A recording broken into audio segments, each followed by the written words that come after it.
Shing shing. Kek Filet TCG. Oh, excellent. You clicked on this video to learn about Rob Lucci. In the ever most complex game of One Piece TCG in OP07 format. First thing, please use the timestamps down below to help navigate through the video. And I will be at the Texas Regional this very weekend. If you see me, come up, say hi, and introduce yourself.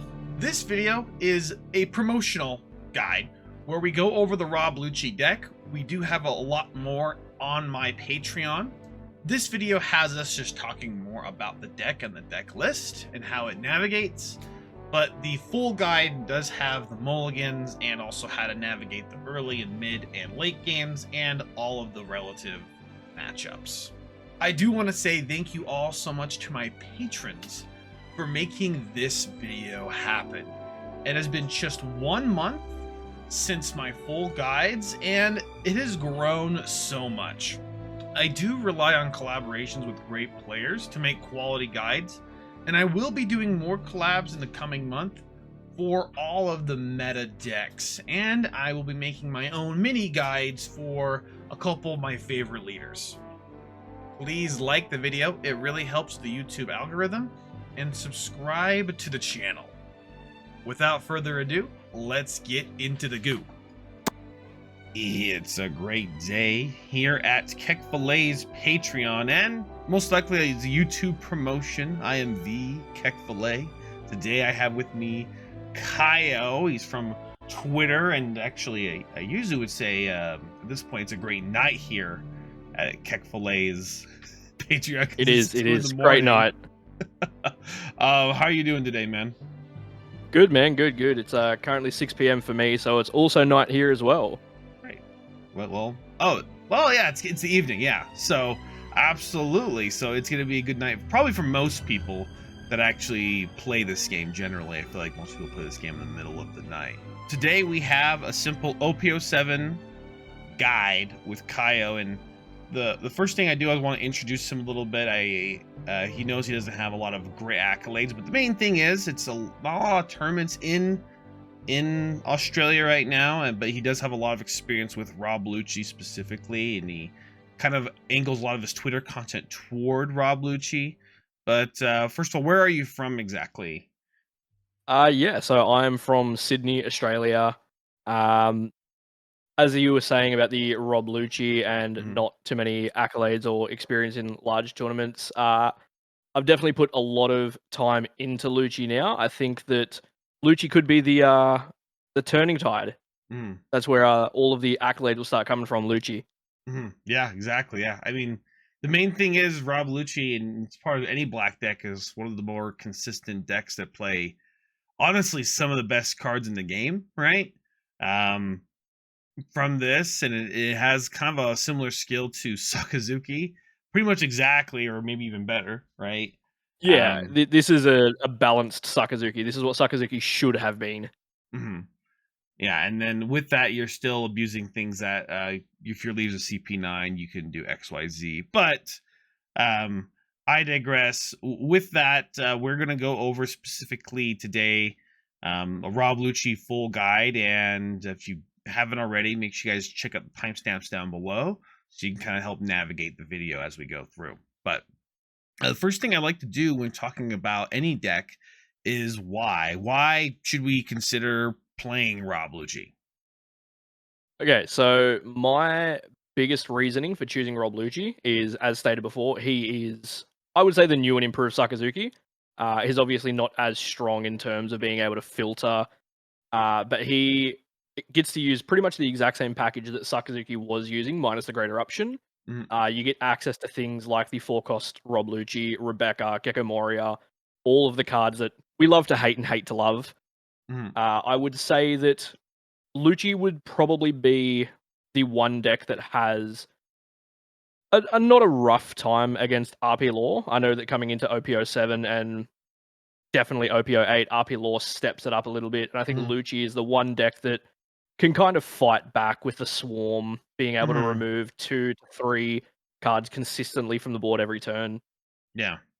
Yeah, that's the goal against right the whole meta is how to beat RP law, and this deck kind of does it. And also, I mean, it's just done a lot of other colors to be honest as well. Um, as consistent as it is or isn't, we will go over later. But specifically, I know that going over a couple cards here, I know it has kind of a new or maybe slightly worse grade eruption with Tempest Kick. If you have 10 or more cards and you trash, then you do get to do a -3 instead of a -2. So it ends up being better later. And then of course you have Ennie's Lobby, which is honestly amazing. It's just a much better stage than the Navy one. I think is this deck, I mean, is this deck a get the stage then get removal dot deck? Is that like Pretty much, yeah. I mean, the main thing that you kind of want to mulligan for is the stage, noting Mhm. that its archetype is World Government, so it's unsearchable off any of Lucci's cards. Oh, okay. So it's a card that you really want to try to start the game with. If you can't get it off the rip, it is a little bit harder to be more consistent with that reduction. But starting with the stage, it just makes things so much easier to remove Mm. every turn, especially with the Tempest Kick. Like as you said, I would argue it's a better Great Eruption. Um, Not only does it cycle, I mean, yes, you do have to have 10 cards in your trash, but with Lucci, that's pretty easy. If you're going off curve and you're going first, play Spandom, and then next turn leader effect, that's already 5 cards in your trash if you whiff, or 4 cards if you don't whiff. So it's very easy to stack the trash to achieve Tempest Kick. I would Mhm. say that it's definitely a better greater option. Got it. Great. Yeah, I'm sure by at least the 6th dawn turn you should have 10 cards in your trash, right? Especially if you've used one of these at some point, then you have more, right? And the Yeah. great thing is So it the does include this, so this can be the 10th card. So, That's exactly what I was about to say. I was about to say the fun fact about Tempest Kick is noting that it says main draw 1 card. That mhm. full stop right there is the key point because the Mhm. card goes into the trash and then it counts itself towards those 10 cards in trash. Yeah. Yeah. Actually, this card kind of gives you a really good, because this card exists, it gives you a really good turn 1 curve if you're forced to go turn 1, right? But we'll go over those kind of things if we actually do want to go turn 1 or turn 2 later. But I think we're just ready to go right into actually just the deck list in general. Um, do want to say to people that are watching this at home that when looking at any deck list online, just know that most deck lists are always taken from somewhere else, and then generally they switch up 5 to 10 cards. So I'm sure you'll see something similar to this deck list, plus or minus 5 to 10 cards, and you guys should always try to mix it up at your own leisure and based off of like what you see at your locals. But I did want to first actually go more over the top end first, specifically Isho. Yep. And this is mostly here just in case Black Yellow Luffy exists, or maybe even some mirrors potentially, right? What are your thoughts on Isho? So Isho's primary reason for being in the deck is for the Black Yellow Luffy matchup. Hmm. Noting it's our worst matchup going into OP07. Being able to play him on curve and potentially rip 1 or 2 Gecko Warriors out of hand really, really hurts Hmm. Black Yellow Luffy. I would say it's also fantastic into NL because Mm. if you can rip a 10 cost ace out of his hand, you're laughing. Yeah. It also, if you know that they're about to drop a 10 cost ace, playing out Isho is probably one of the best things that you can do because if they play out ace and you've got stage out between Isho stage and your leader, that's automatically -6 to Hmm. their ace's following turn. So I would say most times if an NL sees an Isho come out, they're going to Katakuri him into your own life. So that allows you to kind of cycle and pull the pressure away from them playing at that ace and rushing you and Hmm. kind of pushing back towards you. Yeah. It gives you that extra turn to cycle and kind of slow them down. Got it. It's also, I would say, fantastic into Bonnie because again, if you pull a Zorro or a um, Don Quixote, or sorry, not Rosinante, Hmm. Doflamingo, or even if you pull a Rosinante out if they're playing it, or 8 cost Kid, just any top end, if you can pull it out knowing that it's a slow meta with that extra -3 every turn, it's, I would say, one of, if not my favorite card in the deck. Yeah. Got it. Great. And then on top of that, Sabo, lot of people don't know. Just trash one, you can KO a 5 cost and a 3 cost or less. Kind of like a Yep. really good dual combo card. I think this is super good into red purple law these days. If you see 2 of these, you might actually just have a good time. What are your thoughts on Sabo? Yeah, you just kind of put it out perfectly against Red Purple Law. He's fantastic. Taking 2 5 costs off the board if you have a stage out, as well as into other decks, say like Anel and Bonnie, and some of these other rogue Mm, decks that we might see, like Boa, noting that they have a lot of end game and top end. If you're able to get an Isho out and he sticks on the board for the turn, and you can play a Sabo next turn, without using your stage or your leader ability, that's automatically an 8 cost and a 6 cost gone. mhm, Put in your stage, that's a 10 cost and a 6 cost. mhm. Leader swing, that's a 10 cost and a 7 cost. It's Yeah. fantastic for getting rid of anything really.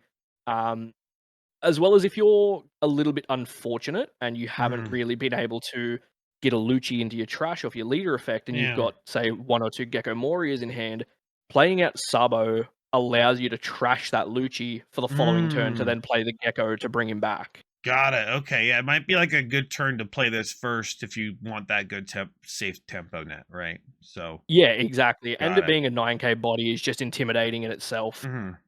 Got it. Great. Yeah, let's actually go over like maybe some interesting combos. I don't think I need to go over.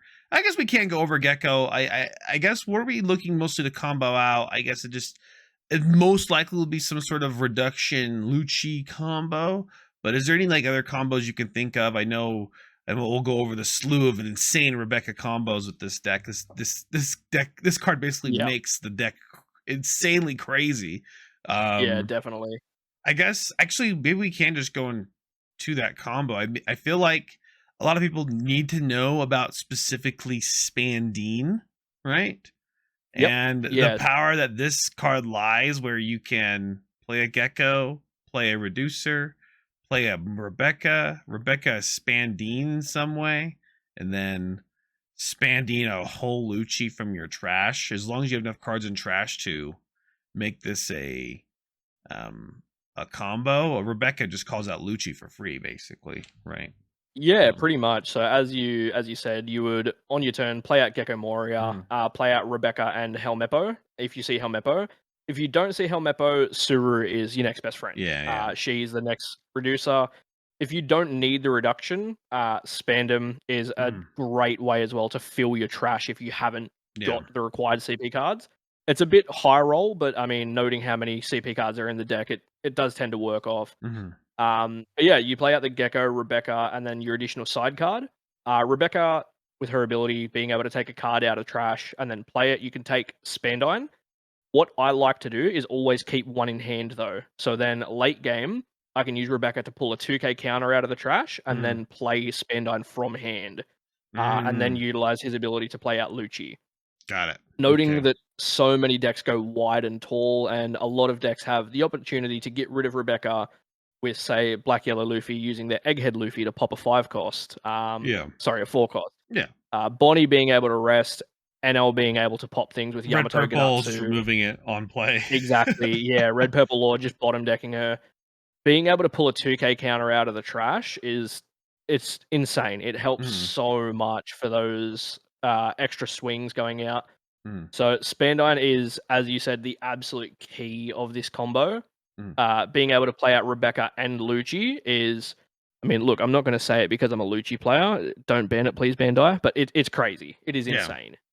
Yeah. It's a really crazy combo, especially if you already have on the board, which is your leader and an Ennie's lobby removal. And sometimes you do have to get that extra level of removal, so you may have to play another Ennie's lobby, which is usually what it's used for, right? So with that, I did want to go over 2 mid-game options. I know Sabo is always an option at any time in the game, right? Yep. But so I guess Sabo is our sort of on curve. If you have nothing better to do, you can Sabo, or at the end of the game, you can Rebecca grab a Sabo, Rebecca Sabo, right? Is there any like? I mean, is Sabo just always going to be a staple in this black decks because of removal? Pretty much, yeah. Sabo, he does kind of lose a little bit of playability Mm. if there is a lot of red purple lord, just because they can obviously bypass his KO immunity. But the main reason for Sabo, I would say, is most likely for your cycle. Yeah. Noting that all of the big bodies that I'm particularly running in this deck, as I don't have Stussy, having the Gecko Morias, the Ishos, and the 8-cost Sabos, none of them are searchable off Spandom. So I use Yeah. Sabo primarily to cycle to try and find my top end, Mhm. as well as slowing down my opponent's pressure and keeping my board Yeah. clean. Right, yeah, and especially in matchups where you're not facing, like bottom decking abilities, it's pretty good. So because they just Yeah, have to it's sit there, fantastic. especially in the mirror. So in the ended games, a lot of big scenarios will happen. Is you'll have a couple big guys, and you'll just Rebecca Sabo. That's a general clean way to beat like most late game decks, right? Yeah, it's the number one way to beat Black Yellow Luffy, Mhm, noting that because their leader effect having to ditch a card, and then if they play a Gecko Moria, that's 2 cards from their hand mhm, immediately gone. If you can just continuously cycle blockers and keep your 9k bodies and just poke at them every single turn, they're losing between 4 to 5 cards every turn, mhm. and they run out of gas very quickly. Yeah, exactly. Yeah, it's gonna be a specific matchup. We'll go into that later. I did have a Black Yellow Luffy guide recently, and we did talk about how does Lucci or Gecko Moria beat that deck, and it does have options. So now we're looking at the inverse, which is essentially the same thing. So with that as well, I did want to go over one other middle game card, which when I play against this deck, I see quite often because this is usually played in somewhat in the middle game. What are your thoughts on this Monkey D. Luffy? I would say, how I said earlier, Isho being one of my favorite cards in the deck, this is my favorite card in the Hmm. deck. Noting that its main phrase in its wording is trash up to one of your opponent's Hmm. characters with a cost of 2 or less.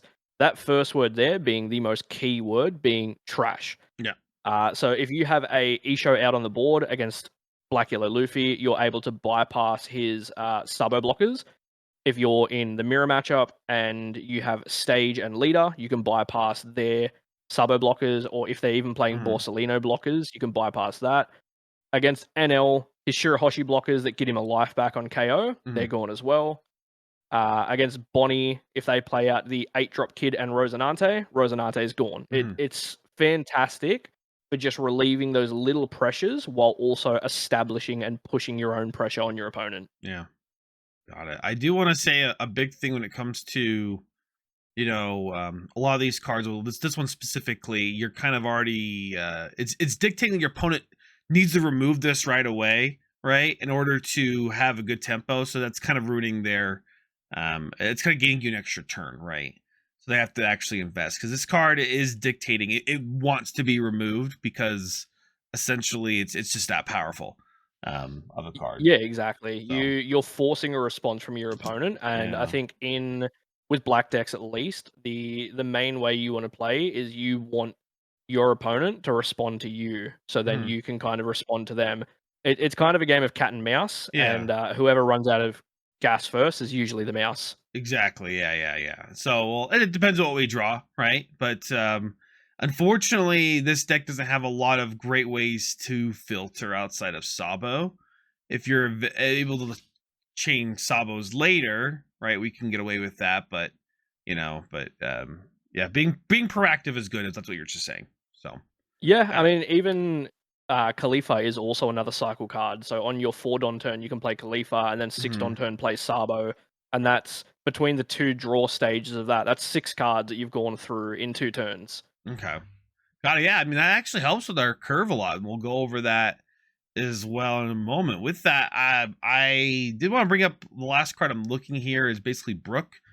Yep. Brook's just KO a 0 cost, but makes something go reduces, and then also has a Rebecca findings with it. Is this essentially mostly used in conjunction with Rebecca if you don't have like a Spanding Lucci combo or Pretty um much, yeah. I mean, the main time you would play it out is off that, but I mean, also if you're going second and oh you're able to get a god. stage down first, Brook KO is a 4 cost, Yeah. and it doesn't matter what they play.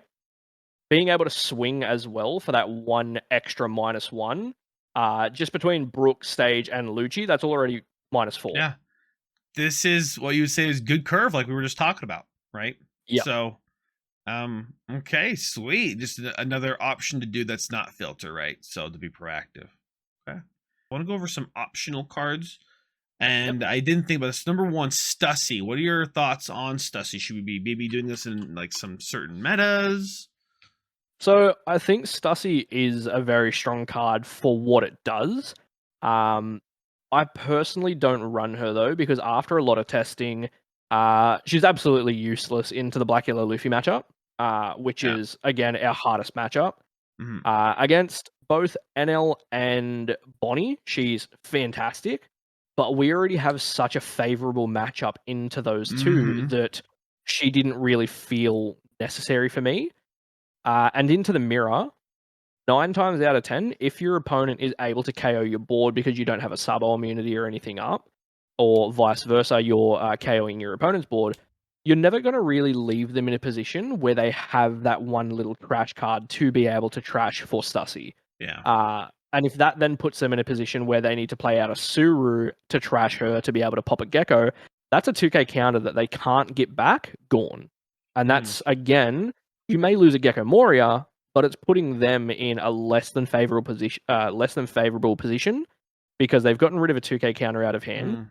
and they haven't really walled themselves up in any way, shape, or form. It kind of lets you push and again counteract. Got it. And then I did want to at least mention with Reputable Law, this you don't need a KO 5 cost. There are better options, right? Yeah, for sure. Got it. Yeah, I feel like when I was playing against on the sim, I ended up seeing Stussy a lot, but I think people were just testing it out the waters, see if it's worth it. So, and then the next card or last card I want to go over is actually Ice Age. What are your thoughts on Ice Age? I think Ice Age is a brilliant card for black in general. Mm. My biggest issue with running Ice Age in this deck, though, is the fact that it's unsearchable. We already have so many unsearchable cards in the deck from our entire top end, our stage. It's way too risky for me to put in 1 to 2 extra potential bricks that if I Mm. see at the start of the game, I do not want to ditch that card because I want the reduction. But holding one of those in hand, where I've been in positions, I believe it was last night, I was having some practice against one of my friend's Bonnies, and I had 8 cards in hand. He had the perfect opportunity to swing for lethal. 7 out of my cards were bricks. Yeah. But because my large hand size, it scared him and he didn't push for the lethal. I think Yeah. playing out or playing Ice Age into that kind of adds to the extra bricks.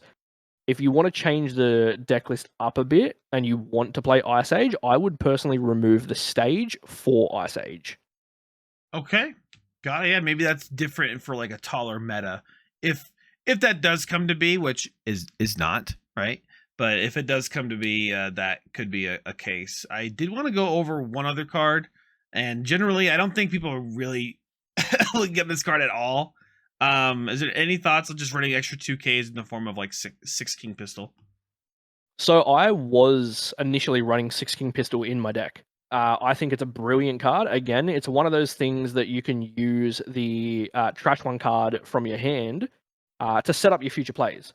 So if you're having a 7k swing come at you, Six King Pistol, Mm. easy counter out of that, as well as you can ditch a Rebecca or ditch a Lucci or ditch a Spandom from hand or whatever you need to ditch to set up for your following Gecko turn.